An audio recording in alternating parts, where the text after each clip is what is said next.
ठीक है, बीच बीच में आजकल ये बहुत ज़्यादा हो रहा है कि जहाँ पे बताया जा रहा है कि इंडिया डायबिटीज़ की कैपिटल है। तो मैंने सोचा कि भाई इस चीज़ को दूध का दूध पानी का पानी यहीं पे कर लेते हैं। तो इंडिया को डायबिटीज़ का कैपिटल वर्ल्ड कहना सिर्फ हवा में बात नहीं, इसके पीछे काफ़ी हार्ड डेटा है, लेकिन फ्रेज थोड़ा सेंसेशनलाइज्ड भी है। मतलब प्रॉब्लम बहुत रियल है, पर कैपिटल सुन के लोग सोचते हैं कि इंडिया ही वर्स्ट, जो पिक्चर थोड़ा डिस्टॉर्ट कर देता है। मतलब जरूरत से ज्यादा पेल रहे हैं। सच ये है कि हम लोग व्हाट्सएप पे जोक्स फॉरवर्ड करते करते एक्चुअल हेल्थ स्टैट्स इग्नोर कर देते हैं। फिर जब शुगर 300 क्रॉस करती है तब जाके गूगल पे home remedies for diabetes search करना शुरू करते हैं। क्या इंडिया वाकई डायबिटीज कैपिटल है? इंटरनेशनल डायबिटीज फेडरेशन का डेटा के हिसाब से इंडिया में 2024 तक लगभग 9 करोड़ से ज्यादा लोग जो 20 से 80 साल के बीच में है डायबिटीज के साथ जी रहे हैं। मतलब शायद मुझे भी होगा, तुम्हें भी होगा, पता भी नहीं होगा। ये दुनिया का सबसे बड़े नंबर में से एक है। ऑफ कोर्स यहाँ पे पॉपुलेशन ज्यादा होने की वजह से ये तो ज्यादा ही रहेगा।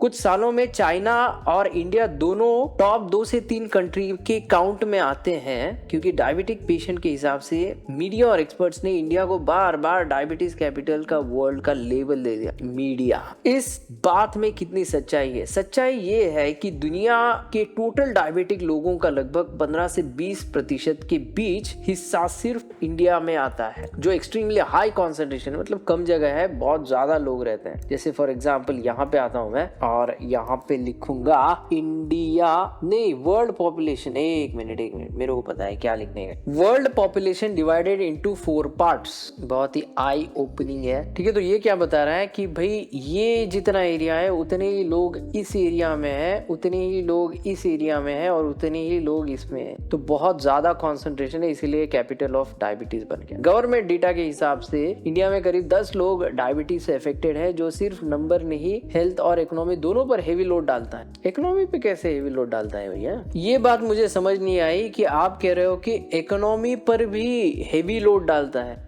डायबिटीज तो हेल्थ का मामला है ना, इकोनॉमी से कैसे रिलेटेड हो सकता है? बिल्कुल सही पकड़ा तुमने। डायबिटीज सुनते ही दिमाग में डॉक्टर, हॉस्पिटल, टेस्ट आते हैं। इकोनॉमी का क्या लेना देना? बराबर, ये वैलिड कंफ्यूजन है। हेल्थ और इकोनॉमी एक्चुअली काफी टाइटली कनेक्टेड होते हैं, स्पेशली जब बीमारी क्रॉनिक हो जैसे डायबिटीज। देश की इकोनॉमी सुनते ही लगता है कि सिर्फ सेंसेक्स और जीडीपी की बात हो रही है, पर ग्राउंड लेवल पे वो एक एक फैमिली के खर्चे, इनकम और हेल्थ की बनती बिगड़ती है। स्टडीज दिखाते हैं कि इंडिया में एवरेज डायबिटिक पेशेंट साल में लगभग 13 से 25 हजार रुपए की सिर्फ डायबिटीज के इलाज, मेडिसिन, टेस्ट, डॉक्टर विजिट्स पर खर्च कर देता है। ओहो, खर्चे ज्यादा होते हैं। कॉम्प्लिकेशन हो जाए तो ये कॉस्ट और भी ऊपर चली जाती है। बराबर, कोई बीमारी आ गई, कैंसर विंसर आ गया तो गए काम से। कई रिसर्च पेपर तो ये भी नोट करते हैं कि डायबिटीज की खर्चा उनका ईयरली इनकम का 10 से 20% का हिस्सा खा जाता है, जिसकी वजह से कुछ हाउस होल्ड पॉवर्टी लाइन के नीचे स्लिप, मतलब अभी ऊपर आए, अभी नीचे चले गए। सिंपल लैंग्वेज में घर का बजट था, पेट्रोल राशन बच्चे, लेकिन डायबिटीज ने उड़ा दी इनके पर खर्चे। कमाई पर असर होता है। ओके, देश में इकोनॉमी पर मैक्रो इफेक्ट लगता है। हाँ, ये जानना चाहता हूँ। जब करोड़ों लोग ज्यादा पैसा इलाज पर खर्च करते हैं तो वो खर्चा एजुकेशन, हाउसिंग, बिजनेस ईएमआई हो गया, या फिर बिजनेस में किसी की पगार दे रहे हैं, सेविंग, गवर्नमेंट के लिए, गवर्नमेंट के बैंक्स में जो तुम सेव करके रखते हो वो कम हो जाते हैं, और वो पूरा का पूरा ऐसी चीज पे चला जाता है जो बहुत ही अच्छी से कंट्रोल किया जा सकता है। बराबर, इसके बारे में पूछता हूँ। तो फिर तुम्हारे कहने का मतलब ये है कि अगर पैसा एजुकेशन, हाउसिंग, बिजनेस और सेविंग्स पे जाएगा तो ये इंसान के ग्रोथ के लिए काम में आएगा। वही अगर ये पैसा आप इलाज पे खर्चा करते हो जो किसी रूप में किसी तरह का ग्रोथ नहीं है, उल्टा तुमने जो खराब कर लिया है बॉडी उसको बेटर करने के लिए इस्तेमाल कर रहे हो, तो ये फिजूल का खर्चा है जिसको आसानी से कर्ब किया जा सकता था। तुमने बिल्कुल सही समझा, सही डायरेक्शन में जा रहे हो। पॉइंट एग्जैक्टली वही है जो तुमने वर्ड्स में डाल दिया है, बस थोड़ा रिफाइन कर लेते हैं। लाइफ का शॉर्ट वर्जन, या तो पैसा फ्यूचर बनाएगा या फिर पास्ट के डैमेज को। बहुत जबरदस्त लाइन है। पैसा या तो तुम फ्यूचर को बनाने के लिए इस्तेमाल कर सकते हो या पास्ट के डैमेज को रिपेयर करने के लिए इस्तेमाल कर सकते हो। चॉइस हमेशा 100% हमारे हाथ में नहीं होती, पर काफी हद तक जरूरी होती है। इकोनॉमिक के हिसाब से हेल्थ पर खर्चा 2 टाइप का हो सकता है, प्रिवेंटिव, प्रोएक्टिव। प्रिवेंटिव करना काम में आता है, क्यूरेटिव, अच्छा जो बीमारी हो गई है उसमें इन्वेस्ट करना। मतलब हेल्थ खर्चा बेकार नहीं है, लेकिन जो बीमारी लाइफस्टाइल से लार्जली प्रिवेंट हो सकती है, जैसे टाइप 2 डायबिटीज, हार्ट डिसीजेस, ये बड़ा हिस्सा काफी हद तक मैनेज किया जा सकता है। ओके ओके, ठीक है, मैं समझ गया। अच्छा, मुझे ये बताओ कि ये डायबिटीज आता क्यों है, क्योंकि ऐसी कौन सी चीज है जिसकी वजह से ये आ जाता है?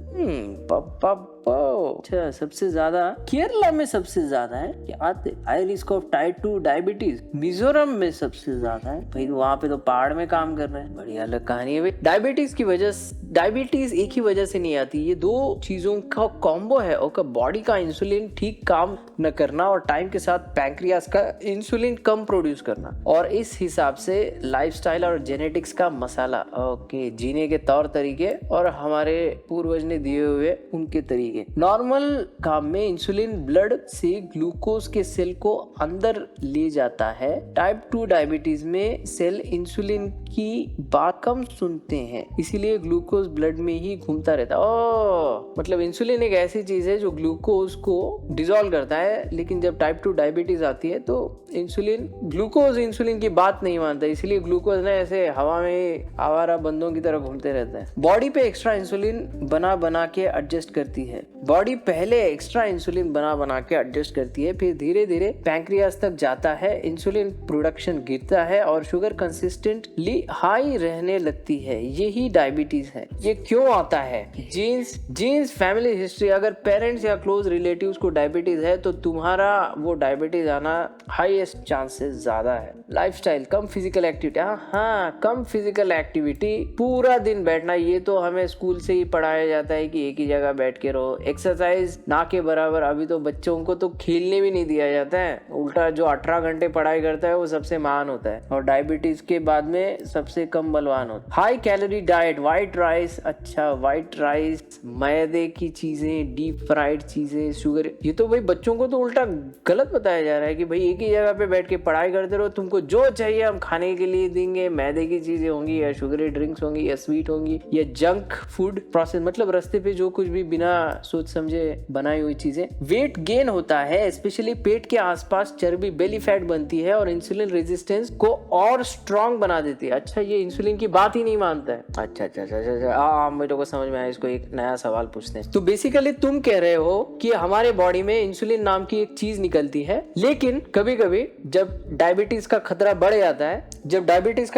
जाता है तो ग्लूकोज अपनी मनमानी करना चालू करता है और इसकी मनमानी कंट्रोल करने के लिए सिर्फ इंसुलिन काम में आता है। और अगर बॉडी में इंसुलिन कम आना चालू हो जाए तो ग्लूकोज अपनी मनमानी करना चालू करता है और बस पूरे बॉडी में आवारागर्दी करता है। और दूसरी बात, खासकर हाउस होल्ड्स में बच्चों को ज्यादा से ज्यादा बैठ के पढ़ाई करने में एक बहुत ही डिवाइन फीलिंग दी जाती है, जहाँ पे एक ही जगह 18 घंटे बैठ के पढ़ाई करना एक जबरदस्त चीज माना जाता है और बाहर जाके खेल कूद करना उनका जो पढ़ाई करने का टाइम है वो कम कर सकता है, ऐसे बताया भी जाता है। और यही बच्चा आगे जाके जब जॉब करेगा तो डायबिटीज का शिकार होता है। क्या ये बात सही है या मुझसे कुछ मिस हो रही है? क्या ये बात सही है या मुझसे कुछ मिस भी हो रहा है? और दूसरी चीज, मैं परप्लेक्सिटी इसीलिए इस्तेमाल कर रहा हूँ क्योंकि ये साइटेशंस के साथ आता है और साइटेशंस का मतलब है कि ये एक्चुअल वेबसाइट्स कौन सी ढूंढ रहा है, मुझे लिस्ट भी देता है। ऐसे नहीं कि हवा में उसने पढ़ लिया और हमें बता भी नहीं रहा है कि कहाँ से उसने पढ़ा है। इसलिए मैं परप्लेक्सिटी ज्यादा प्रीफर करता हूँ। और खास बात, ये जो लाइन लिखी है इस वेबसाइट पे जाओगे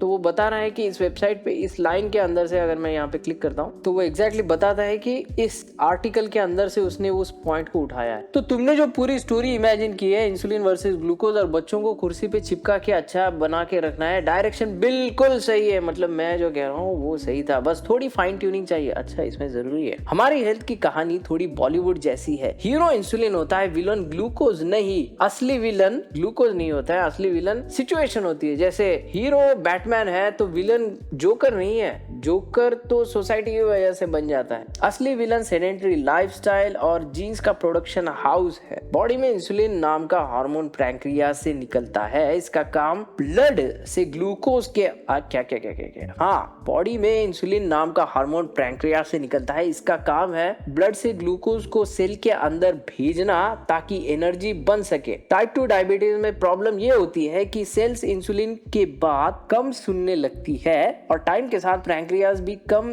इंसुलिन इंसुलिन बनाने लगता है। रिजल्ट ग्लूकोज ब्लड में घूम घूम के ट्रैफिक जाम करने लगती है। और तुम्हारी ग्लूकोज आवारागर्दी वाली एनालॉजी काफी क्यूट है। साइंटिफिकली बोले तो बॉडी शुगर का परमानेंटली हाई रहना ही असली डैमेज करता है। अच्छा, बॉडी में शुगर ज्यादा नहीं होना चाहिए और ज्यादा कम भी नहीं होना चाहिए, क्योंकि इसकी वजह से दिक्कत क्या होता है, आइस, आंखें, किडनी, नर्व्स मतलब हमारे न्यूरो सिस्टम और हार्ट सबको गर्द कर देता है। शुरुआत में एक्चुअली बॉडी एक्स्ट्रा इंसुलिन बना के एडजस्ट कर लेती है, लेकिन अगर हीरो ओवर टाइम करना चालू रहे, सालों तक over eating, weight gain, zero movement चलता रहेगा, तो पैंक्रियास थक हार के इंसुलिन बनाना ही बंद कर देता है। ऐसी कहानी है। तो आइडियल सीन ये होना चाहिए कि पेरेंट्स को बोले कि 2-3 घंटे इंटेंस पढ़ाई करो, फिर 1 घंटा फुल फिजिकल एक्टिविटी, खेलना, रन करना, स्पोर्ट्स, कुछ भी। WHO मतलब वर्ल्ड हेल्थ ऑर्गेनाइजेशन भी रिकमेंड करता है कि बच्चों को daily moderate to vigorous activity करनी चाहिए और अडल्ट्स को हफ्ते में 150 से 300 मिनट। अबे ऐसे कौन बताता है इसको घंटे में बताने का ना, ऐसे कौन बताता है भाई इसको घंटे में बताना।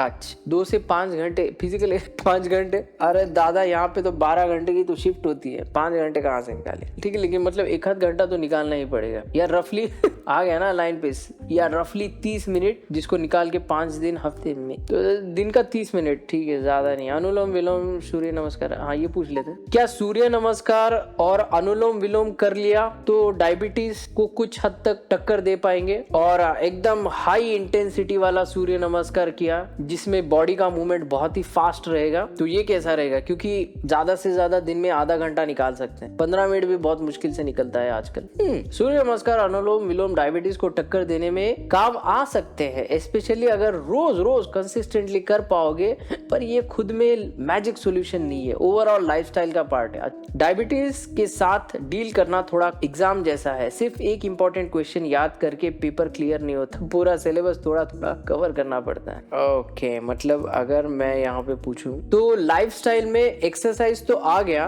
क्या इसके साथ और क्या क्या जुड़ेंगे? मतलब खाना खाने में क्या खाना चाहिए, कितना खाना चाहिए, और जो तुम खाना खाने को बता रहे हो वो अगर ज्यादा खा लिया तो बॉडी में उसके साइड इफेक्ट्स या दूसरे प्रॉब्लम्स क्या क्रिएट हो सकते हैं, ये भी मुझे बताना, हो सके तो टेबल फॉर्मेट में बताना। बिल्कुल, लाइफस्टाइल में एक्सरसाइज एक साथ बड़ा, सबसे बड़ा वेपन है, फूड ही है। बिल्कुल, लाइफस्टाइल में एक्सरसाइज के साथ साथ सबसे बड़ा वेपन फूड ही है। क्या खाते हो, कितना खाते हो, कितनी बार खाते हो। जिम का 30 मिनट अगले थाली का सामने 30 सेकंड के, जिम का 30 मिनट अगर थाली के सामने 30 सेकंड में बदला ले ले तो डील थोड़ा वन साइडेड हो जाता है ना। मतलब पता चला 1-1 घंटे जिम में जा रहे हो और यहाँ पे कूट के खा रहे हो। होल व्हीट ग्रेन, गेहूं का आटा, ब्राउन राइस, दलिया, ओट्स, मिलेट्स की बात तो मोदी भी करते हैं। ज्वार, बाजरा तो ठंडी के मौसम में खाना भी चाहिए, बहुत बार सुना है मैंने। हर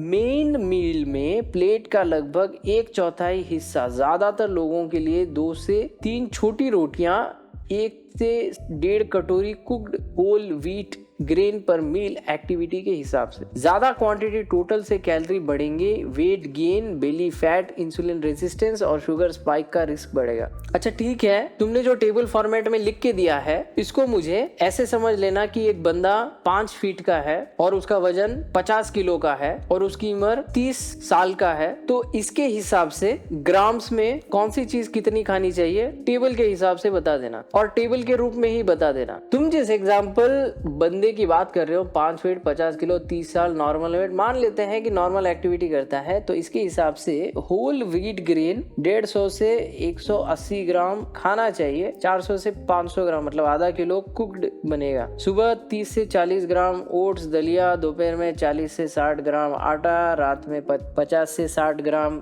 आटा, राइस, मिलेट्स ज्यादा खाना इंपॉर्टेंट लग रहा है। मिलेट्स क्या होता है भाई, एक बार देख लेते हैं। मिलेट तो मेरे को मिलेट क्या होता है, इमेजेस। अरे बाबा जो, और अरे ये हिंदी में बताओ रे बाबा, ये हाई-फाई भाषा अपने को सादी भाषा चाहिए। ये अपने काम की चीज। बाजरा, ज्वार, रागी, नाच, अब बस यही हो गया यार, बाकी का तो ये तो अपन खाते हैं यार, मैं तो खाता हूँ ये चीजें, लेकिन बहुत ज्यादा खुश होके नहीं खाता हूँ। राखी रसोई, इन्होंने बहुत ही अच्छा इमेज अपलोड किया है, थैंक्स टू राखी रसोई। तो यहाँ पे बाजरा खिचड़ी बनती है, इसकी डोसा रोटी बनती है, ज्वार की नाचनी का लाडू भी बनता है, डोसा भी बनता है। और ये भी है राजगीरा, राजगीरा के तो लड्डू भी मिलते हैं। और लिटिल मिलेट, परसोई मिलेट, पोंगल डोसा बनता है इसका कुछ तो, फॉक्सटेल मिलेट, बारयान मिलेट, बाजरा, ज्वार, नाचनी, रागी और राजगीरा। ये बहुत हो गया, ज्यादा डिटेल में जाने की जरूरत है। तो ये खा लिया तो बहुत हो गया। यहाँ पे नॉन स्टार्ची सब्जी, अच्छा चिकनी चिकनी सब्जी नहीं होनी चाहिए। लौकी हो गई, तूरी हो गई, भिंडी हो गई, बीन्स हो गई, पालक हो गया, सलाद हो गया, मतलब आधा किलो ऑलमोस्ट दिन का आधा किलो ये, दिन का आधा किलो ये, 2 मील्स में डिवाइड कर लिया तो काम हो गया। अरे दाल में तुम प्रोटीन के लिए काम में ले सकते हो राजमा, छोले और स्प्राउट्स क्या है भैया? ओह स्प्राउटेड बीन्स, ये भी पता है मुझे। हाँ ये भी बहुत अच्छा होता है। When in doubt go for sprout. Thank you times of India, thank you very much. तो ये है।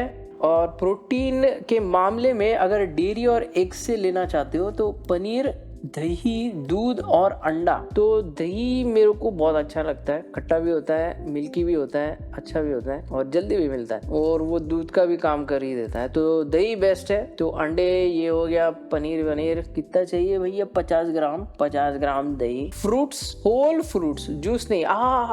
होल फ्रूट खाना है, जूस नहीं। ऐसे क्यों भैया? ऐसे क्यों भैया तुम बोल रहे हो कि होल फ्रूट खाना है, जूस नहीं? इसे बस 100 वर्ड्स के अंदर बताना। होल फ्रूट में फाइबर होता है जो शुगर को स्लोली रिलीज करता है, इसीलिए ब्लड शुगर धीरे धीरे बढ़ता है, स्पाइक नहीं होता। जूस निकलते ही ज्यादातर फाइबर बाहर हो जाता है और शुगर बॉडी के अंदर आता है। एक ग्लास में 2 से 3 फ्रूट्स की शुगर आ जाती है। एक ग्लास में 2 से 3 फ्रूट्स। अच्छा एक ही ग्लास में 2-3, अच्छा एक फ्रूट पेट नहीं भर रहा है अपन एक फ्रूट से, 2-3 फ्रूट का जूस निकाल के पेट भर रहे हैं, तो जरूरत से ज्यादा शुगर आ जाती है, जिसकी वजह से कैलोरीज भी ज्यादा हो जाती है और इंसुलिन को ज्यादा काम करना पड़ता है। और इंसुलिन की बात जो नहीं मानेगी वो ग्लूकोज बॉडी में जाके आवारागर्दी करती है।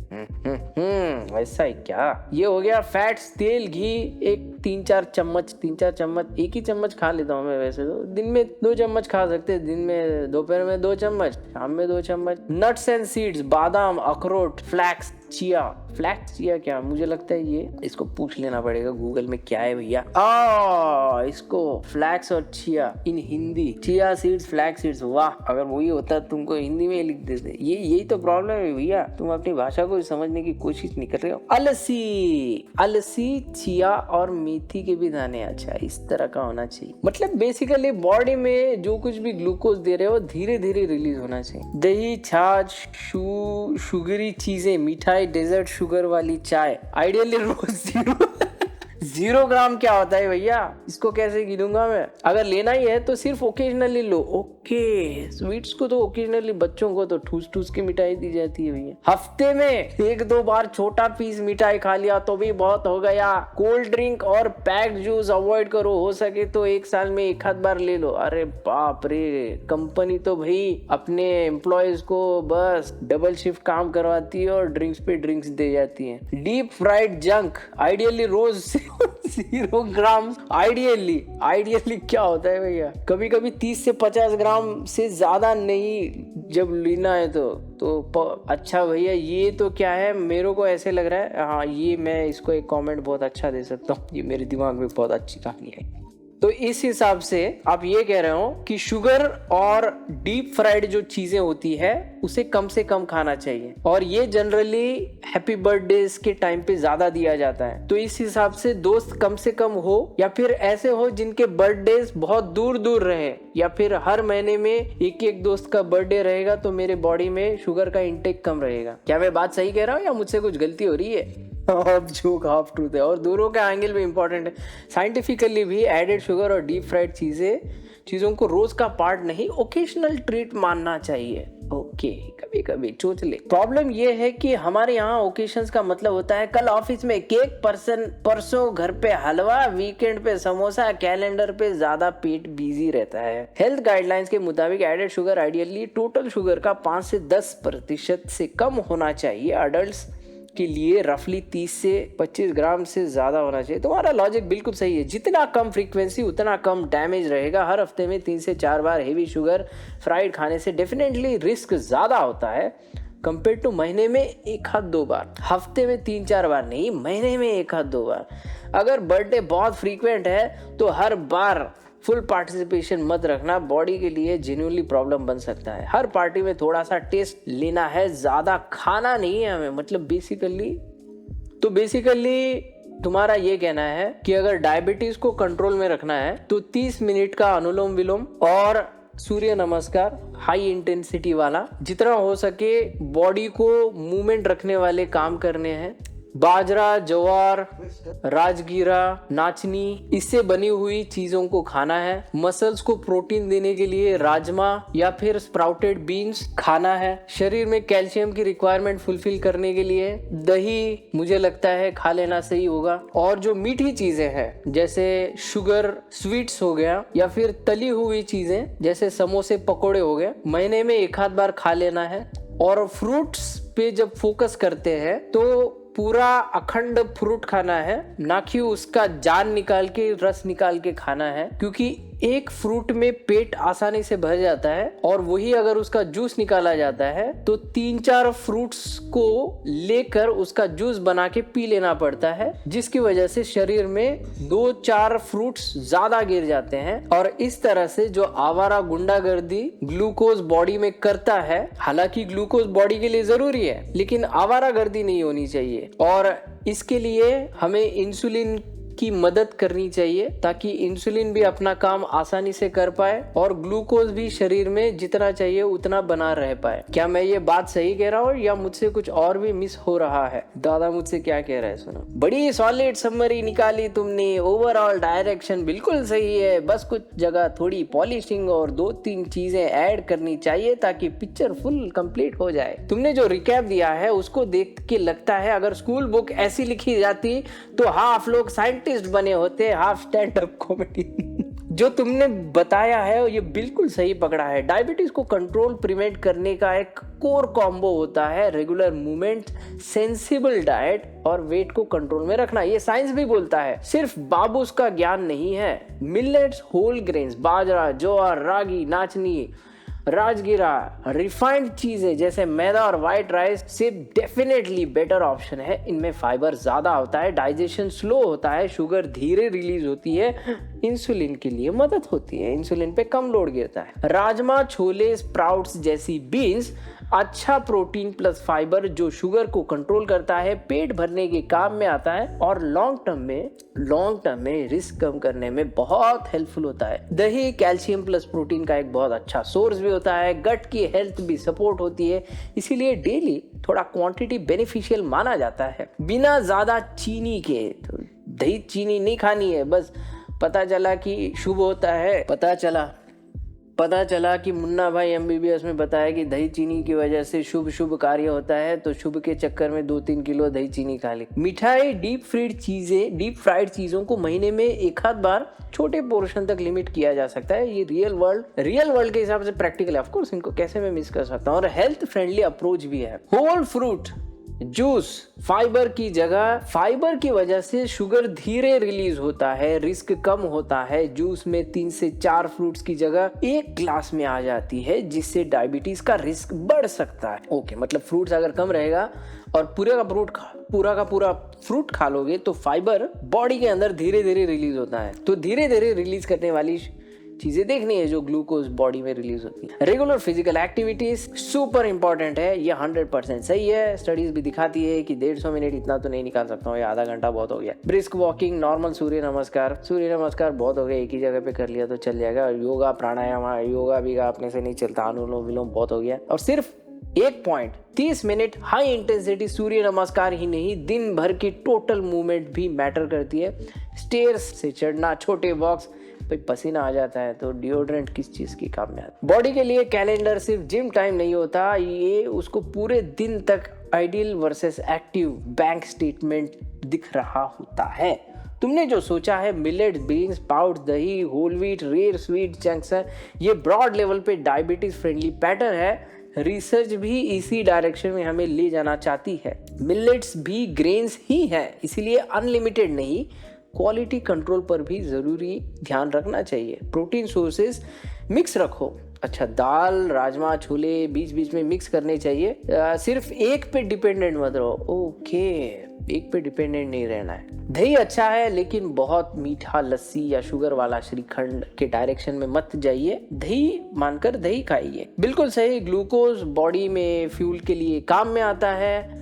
प्रॉब्लम तब आती है जब आवारागर्दी मोड में, ब्लड मोड में घूमता रहता है और सेल्स के अंदर एनर्जी बनाने की जगह गड़बड़ करना चालू कर देता है। लाइफस्टाइल, तुम इंसुलिन को सपोर्ट कर रहे हो, मसल एक्टिव रहेंगे तो ग्लूकोज बेटर पुल करती है। अच्छा, मसल्स अगर कम से कम एक्टिव रहेंगे तो ग्लूकोज वो मसल्स के अंदर खींच लिए जाते हैं। होल व्हीट ग्रेन, हाँ भाई यही राइट, रिपीट कर रहा है। जो थोड़ा और ऐड करना बनता है, जैसे नींद है, 6 से 7 घंटे काफी है। हमेशा लेट स्लीप भी डायबिटीज का रिस्क बढ़ाता है। स्लीप हाइजीन भी लाइफस्टाइल का पार्ट है, यानी अपना सिस्टम ही गड़बड़ है हमारा। जहाँ पे ऑफिस में तो ये बताया जाता है कि 12-12 घंटे काम करोगे, ओवर टाइम करोगे तो तुमको ज़्यादा पैसा मिलेगा, दुनिया बेटर बन जाएगी। ये उल्टा तुम्हारे आगे आने वाली लाइफ को गड़बड़ कर देता है। स्ट्रेस, क्रॉनिक स्ट्रेस कॉर्टिसोल बढ़ाता है जो शुगर को ऊपर पुश करता है। अच्छा, बॉडी में अगर स्ट्रेस लेना ज़्यादा करोगे, ज़रूरत से ज़्यादा बॉडी को परेशान करोगे, ब्रेन को